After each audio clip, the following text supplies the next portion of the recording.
Stay విధించింది. So సుదీర్ఘ వాదనలు విన్న తర్వాత ఆఫ్ కోర్స్ మనం నిన్నటి నుంచి అనుకుంటున్నట్టుగానే చర్చలు జరుగుతున్నట్టుగానే లీగల్ బేస్ పైనే హైకోర్టు ఉంది. ఎక్కడా కూడా ఈ అసెంబ్లీలో జరిగినటువంటి చర్చల గురించి కానీ లేదు ప్రజా తీర్పుగా భావించాలి అన్నది కానీ ఇన్ని వాదనలు విన్నారు. బట్ అక్కడ చట్ట ప్రకారంగా లేదు అన్నది హైకోర్టు చూసింది. వాట్ నెక్స్ట్, ఏం జరగబోతోంది? తెలంగాణలో జీవో నెంబర్ 9 పైన స్టే వచ్చేసింది.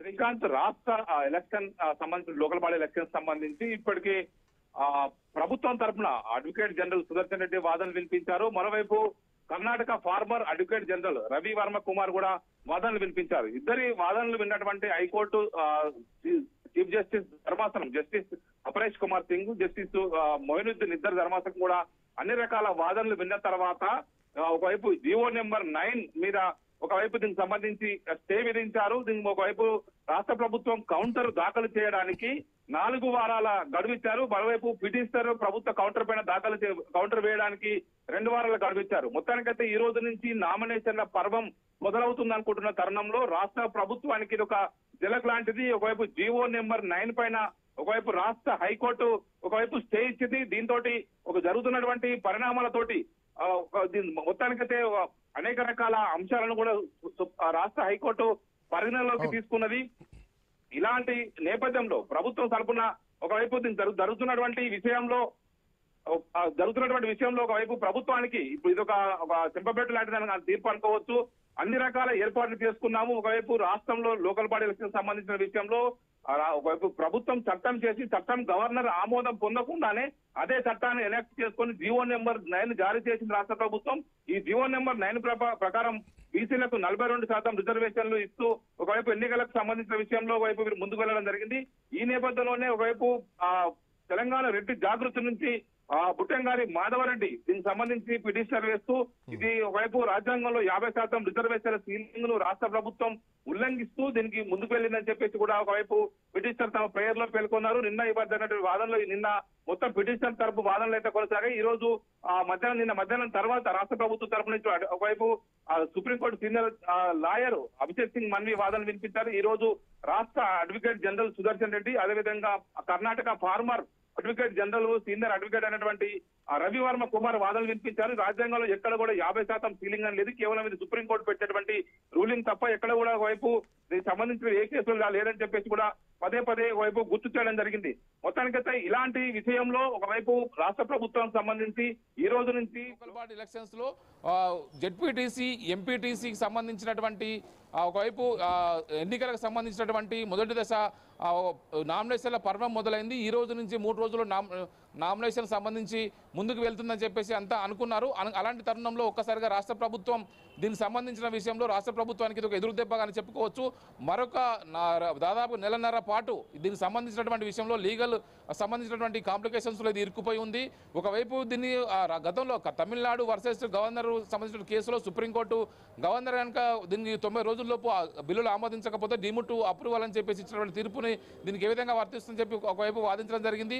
మొత్తానికి అనేక రకాల క్వశ్చన్స్ని అడిగినటువంటి రాష్ట్ర హైకోర్టు ధర్మాసనం ఒకవైపు చీఫ్ జస్టిస్ ధర్మాసనం ఈరోజు ఉదయం నుంచి ఈరోజు మధ్యాహ్నం 2:15 ప్రారంభమైనటువంటి విచారణలో తొలుత అడ్వకేట్ జనరల్ ఏ విధంగా రాష్ట్ర ప్రభుత్వం చట్టాన్ని చేయవలసి వచ్చింది, దీనికి సంబంధించిన విషయంలో రాష్ట్రంలో ఒకవైపు ఇప్పటికే ఒకవైపు దీనికి సంబంధించి ఆర్డినెన్స్ తీసుకురావడం జరిగింది. ఆ తర్వాత దీన్ని జీవో నెంబర్ 9 తీసుకొచ్చి దీని ద్వారానే తెలంగాణలో బీసీలకు ప్రత్యేక డెడికేషన్ కమిషన్ వేసి లెక్కలు సేకరించి దీనికి సంబంధించి ఎంపరికల్ డేటా తోటి స్టాటిస్టిక్స్ తోటి ముందుకు వెళ్ళడం జరిగిందని చెప్పేసి కూడా అడ్వకేట్ జనరల్ సుదర్శన్ రెడ్డి వాదనలు వినిపించారు. అడ్వకేట్ సుదర్శన్ రెడ్డి వాదనలు పూర్తయిన తర్వాత ఒకవైపు ఇప్పటికే ఆ పాత ఆర్డినెన్స్ ఎంఫోర్స్లో ఉందా లేదని సంబంధించిన విషయాన్ని కూడా ఒకవైపు సీజే అపరేష్ కుమార్ సింగ్ పదే క్వశ్చన్ చేశారు. ఆ తర్వాత ఆయన వాదనలు పూర్తయిన తర్వాత Karnataka former advocate general Ravi Varma Kumar constitutional expert, రాజ్యాంగ నిపుణులైన న్యాయవాదినే. ఈయన సంబంధించిన మంచి అనుభవం ఉంది. గతంలో మండల్ కమిషన్ సంబంధించినటువంటి సమయంలో కూడా సుప్రీంకోర్టులో వాదనలు వినిపించారు. అత్యంత కాన్స్టిట్యూషనల్ ఎక్స్పర్ట్ అయినటువంటి రవికుమార్ వర్మ వాదనలు కూడా పూర్తయి రాజ్యాంగంలో ఎక్కడ కూడా 50% సీలింగ్ అనేది ఎక్కడ లేదు. ఒకవైపు మనిషికి ఉన్నటువంటి హక్కులకు సంబంధించి తెలంగాణలో 42% బీసీలకు రిజర్వేషన్లు ఇచ్చారు. ఇప్పటికే 10% ఎస్టీలకు, 15% ఎస్టీలకు, మొత్తం 67% రిజర్వేషన్లు ఇస్తున్నారు. తెలంగాణలో 85% మంది ఎస్సీ, ఎస్టీ, బీసీలు ఉన్నారు. ఇందులో 15% ఉన్నటువంటి ఓసీల కోసం 33% రిజర్వేషన్ రిజర్వేషన్లు ఇస్తున్నారు, వారికి ఎక్కడ పిటిషనర్కు అన్యాయం జరగట్లేదు, వాళ్ళు ఏ విషయాన్ని ఛాలెంజ్ చేస్తూ కోర్టుకు వచ్చారని చెప్పేసిన విషయాన్ని పదే పదే ఒకవైపు రవివర్మ కుమార్ పదే పదే గుర్తు చేయడం జరిగింది. మరోవైపు Krishnamurthy versus union of India కావచ్చు, మరోవైపు బాలాజీ వర్సెస్ మైసూర్ కేసు విషయాన్ని కూడా పదే గుర్తు చేయడం జరిగింది. ఒకవైపు ఏదైతే వైపు ఇందిరా సాహ్ని కేసులో ఏదైతే తీర్పు ఇచ్చినటువంటి జడ్జులే ఆ తర్వాత వివిధ సందర్భాల్లో ఏ కేసులో ఏ విధంగా దాన్ని ఇంప్లికేట్ చేస్తూ తీర్పులు ఇవ్వడం జరిగిందన్న విషయాన్ని కూడా ఒకవైపు రవికుమార్ వర్మ దాన్ని పదే పదే గుర్తు చేసే ప్రయత్నం చేశారు.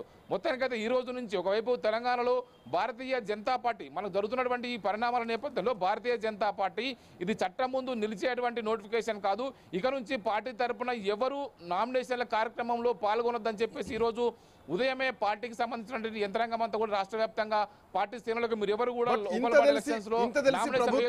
సాధిద్దామని ముందుకెళ్ళింది. భారతీయ జనతా పార్టీకి తెలిసినట్టు, మేధావి వర్గానికి తెలిసినట్టు, ఈవెన్ చర్చల్లో కూడా మనం చాలా కేసెస్ని కూడా ఈ మధ్య కాలంలో మనం ప్రతిసారి ప్రస్తావిస్తూనే ఉన్నాం. మహారాష్ట్ర కేసు కానీ, తమిళనాడు కేసు విషయంలో కానీ, మధ్యప్రదేశ్ కేసు విషయంలో ప్రతి కేసు విషయాన్ని ప్రస్తావిస్తూనే ఉన్నాం. ప్రభుత్వం ఏ ధైర్యంతో ఏ ఎవిడెన్సులతో ముందుకెళ్ళింది. ఈవెన్ ఇంకొక అంశాన్ని కూడా ప్రధానంగా నిన్న మనసింగి లేవనెత్తారు. 60% ఎప్పుడో దాటిపోయింది, 50% ఎప్పుడో దాటిపోయింది, 60% రిజర్వేషన్ నడుస్తున్నాయి. మోరోవర్ ఇది అసెంబ్లీలో ప్రజా తీర్పుగా దీన్ని భావించాలని చెప్పేసి, ప్రజా తీర్పులను కోర్టులు భావించేటువంటి పరిస్థితి లేదు, చట్టపరంగా ఉంటే మాత్రమే దీన్ని అప్రూవల్ చేసేటువంటి పరిస్థితి ఉన్నది ఈరోజు న్యాయ వ్యవస్థ స్పష్టంగా చెప్పింది. ప్రభుత్వం ఎక్కడ తప్పిదం జరిగింది, ఎక్కడ ఒక సరైనటువంటి మార్గంలో వెళ్ళలేకపోయారు. చాలా మంది సూచనలు చేశారు, అలా వెళ్ళొద్దు ఇలా వెళ్ళాలని చెప్పేసి, ఇవేమీ పాటించలేదు. ప్రభుత్వం ముందుకెళ్ళింది, ఆఖరికి స్టే వచ్చినటువంటి పరిస్థితి. అంటే మొత్తానికి ప్రభుత్వం కూడా ఎన్ని రకాల లీగల్ కాంప్లికేషన్ వస్తాయని తెలిసినప్పుడు కూడా మొండిగా ముందుకెళ్ళినట్టు కూడా మనకు స్పష్టంగా అర్థమవుతుంది.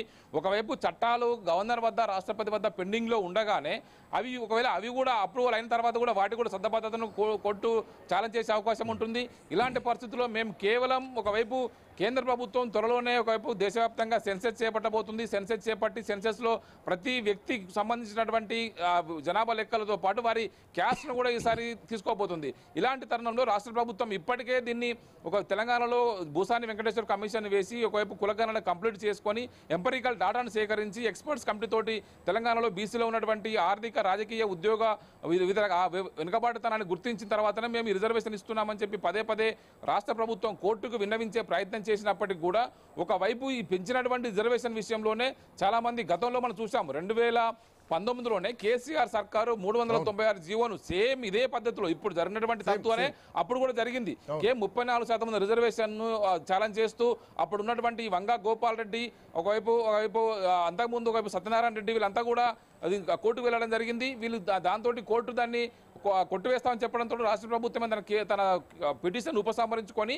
మళ్ళీ 23% పంచాయతీరాజ్ చట్టాన్ని సవరిస్తూ బీసీలకు 23% రిజర్వేషన్ ఇస్తూ చట్ట సవరణ చేసి ముందుకు పోయింది. కానీ అప్పుడే అలాంటి విషయంలోనే చాలా కాంప్లికేషన్స్ ఎదురైనప్పుడు కాంగ్రెస్ పార్టీ దాన్ని ఒక పొలిటికల్ ఎజెండాగా తీసుకొని బీఆర్ఎస్ పార్టీ బీసీలను మోసం చేసింది. 34% రిజర్వేషన్ 23% తగ్గించి అన్యాయం చేసింది. మేము దీన్ని 42% ఇస్తామని చెప్పేసి ప్రచారం చేసుకొని ఒకవైపు కామరాజ్ డిక్లరేషన్లో దీన్ని చెప్పుకొని ఆ తర్వాతనే ముందుకెళ్ళి ఒకవైపు దీనికి సంబంధించి చట్ట సవరణ చేసి ముందుకెళ్తున్నామని చెప్పుకున్నప్పటికీ కూడా ఒకవైపు ఇది చట్టం ముందు నిలబడుతుందా లేదని చెప్పి మొదటి నుంచి కూడా అందరికీ డౌట్లే ఉండేది. కానీ ప్రభుత్వం తీసుకొచ్చినటువంటి మొండిగా ముందుకు పోవడంతో కూడా ఇది చట్టం ముందు నిలబడదు, దీనికి సంబంధించి అనేక ఇబ్బందులు ఎదురవుతాయని చెప్పేసి అందరూ భావించే ఎవరు కూడా గత కొద్ది రోజులుగా తెలంగాణ ప్రభుత్వం గత నెల 28వ తేదీన ఒకవైపు రాష్ట్ర హైకోర్టులో విచారణకు వచ్చిన తర్వాత 29వ తేదీనే ఒకవైపు రాష్ట్ర ఎలక్షన్ కమిషన్ ఎలక్షన్ నోటిఫికేషన్ ఇచ్చింది, రిజర్వేషన్ ప్రకటించింది. ఏ దఫాలో ఏ రిజర్వేషన్ ఎక్కడ చేస్తారు 3 విడతల్లో ఒకవైపు పంచాయతీరాజ్ ఎలక్షన్ సంబంధించి సర్పంచ్ ఎలక్షన్స్ 3 విడతల్లో, ఎంపీటీసీ జడ్పీటీసీ ఎన్నికలు 2 విడతలు చేయాలని చెప్పేసి నోటిఫికేషన్ ఇచ్చింది. ఈ రోజు ఉదయం నుంచి కూడా నోటీసులు జారీ చేసి నామినేషన్ స్వీకరించే కార్యక్రమం మొదలుపెట్టింది. జడ్జ్మెంట్ కాపీ వచ్చిన తర్వాత ఎన్నికల సంఘం నిర్ణయం ఎట్లా చూడొచ్చు? లేదు సుప్రీంకోర్టుకు వెళ్తామని చెప్పేసి ఎన్నికలకు ముందుకు వెళ్ళేటువంటి అవకాశాలు ఉంటాయా? ఎన్నికల్ని ఆపేసి సుప్రీంకోర్టుకు వెళ్దాం అన్నటువంటి ఉద్దేశం ఏమైనా ఉండొచ్చా?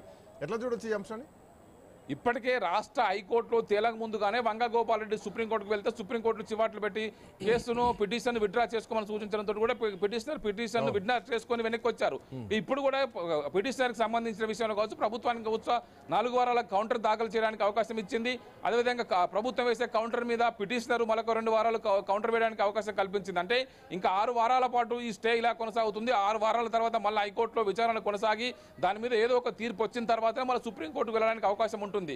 ఈ మళ్ళీ మధ్యలో ఈ లోపే మన సుప్రీంకోర్టు పోతే సుప్రీంకోర్టు మళ్ళీ హైకోర్టు తెలుసుకోమని చెప్పే అవకాశం లేకపోలేదు.